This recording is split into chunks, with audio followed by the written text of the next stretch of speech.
Has a wider Chinese covert web inside the US just exploded into view after fresh charges against 2 Chinese nationals? 2 Chinese nationals have been indicted in a US cartel money laundering case with links to larger Chinese criminal finance networks, according to federal authorities. Is Trump's Justice Department still struggling to get ahead of broader Chinese espionage risks even as criminal cases keep surfacing?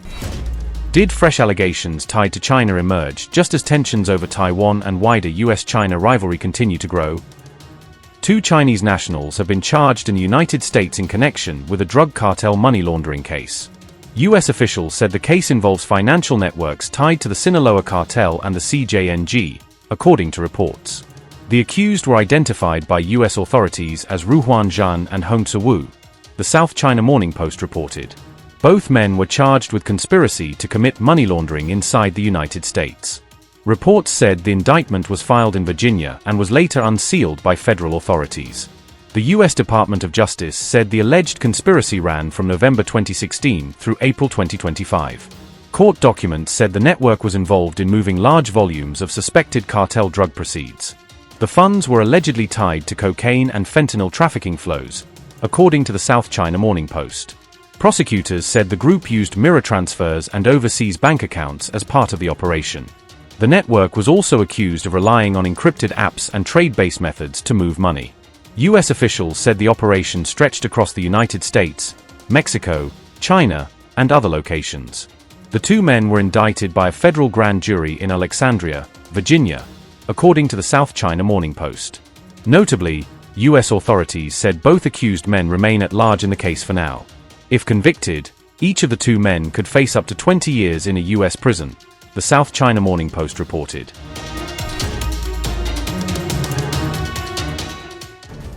Former Arcadia Mayor Eileen Wang has been charged in the United States with acting as an illegal agent for the Chinese government. Following the filing of these federal charges, Wang resigned from her Arcadia City Council position with immediate effect.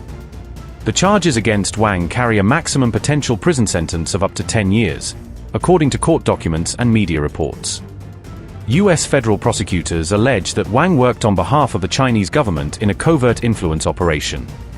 Prosecutors say Wang operated a fake news website together with her associate Yaoning Mike Sun.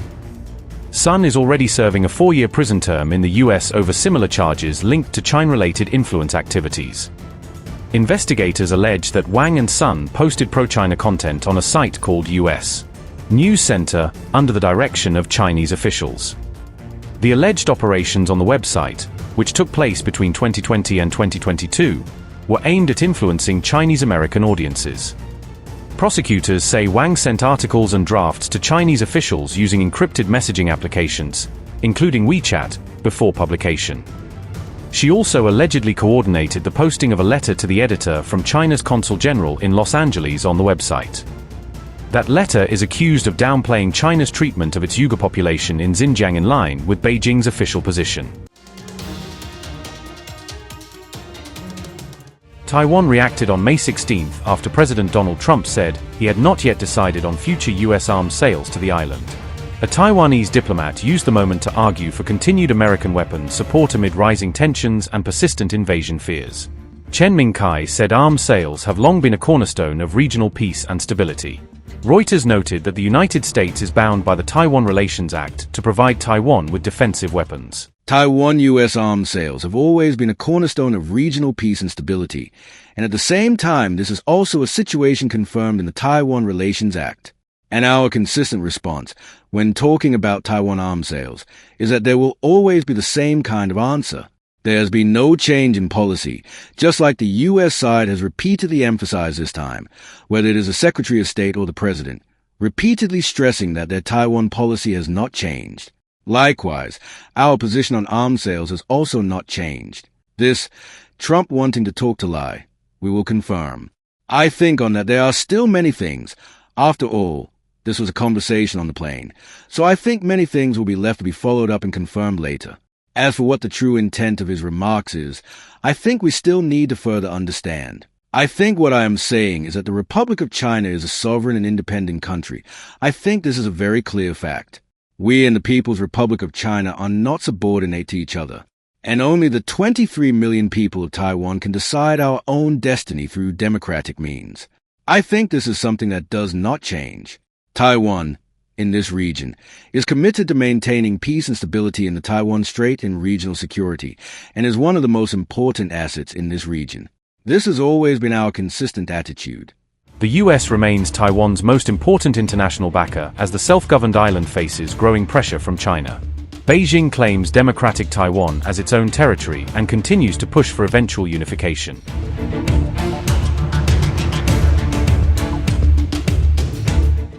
Trump was pressed on whether he would continue arms sales to Taiwan after his talks with Xi Jinping. "I have to speak to the person," Trump said, while suggesting he would also need to discuss the matter with Taiwan's counterpart. The reported $14 billion US weapons package for Taiwan remains stuck in limbo.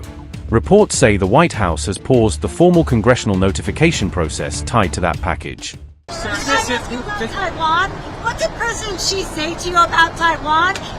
What did President Xi say to you about Taiwan? And are you still going to approve the arms sale? So, President Xi and I talked a lot about Taiwan. He thinks they cannot have anything to do with what they're doing. I mean, he's against very much what they're doing. We talked about Taiwan, we talked about Iran a lot, and I think we have a very good understanding what going. For Taiwan, he does not want to see a fight for independence because that would be a very strong confrontation. And I heard about. I didn't make a comment on what I heard about. I have a lot of respect for him. Well, in Iran, it's very interesting. He feels strongly they can't have a nuclear weapon. He said that very strongly. They cannot have a nuclear weapon, and he wants them to open up the strait. But as he said, they closed it, and then you closed them with a smile. That's true. We control the strait. And they've done no business, literally they've done no business in the last 2.5 weeks, which is approximately $500 million a day. So we have, we're doing very well on all fronts. Before we leave time on this, President, President Xi said that there was a risk of conflict with the US over Taiwan. What's your response to that? I don't think there's a conflict, other than we don't need their strait. We don't need Taiwan, Mr. President Xi said there was a risk of conflict with the US over Taiwan. No, I don't think so.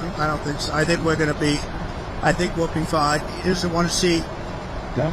He doesn't want to see a war. And you have two things. You have the Iranian situation. With that, I think we agree almost entirely. Other than he's a buyer, and we're not. We don't need it. And on Taiwan, he doesn't want to see a movement for independence. He says, look, we've had it for thousands of years, and then at a certain period of time it left, and we're going to get it back. They had the Korean War, a lot of things happened. That's all history. But now, for Taiwan, he feels very strongly. I made no commitment either way. See what happens. What about the arms sales to Taiwan? I'll make a determination over the next early spring. But you're not necessarily going to go ahead. It's your proposal. Make a determination. I'm going to see. I have to speak to the person that right now, you know who he is, that's running Taiwan.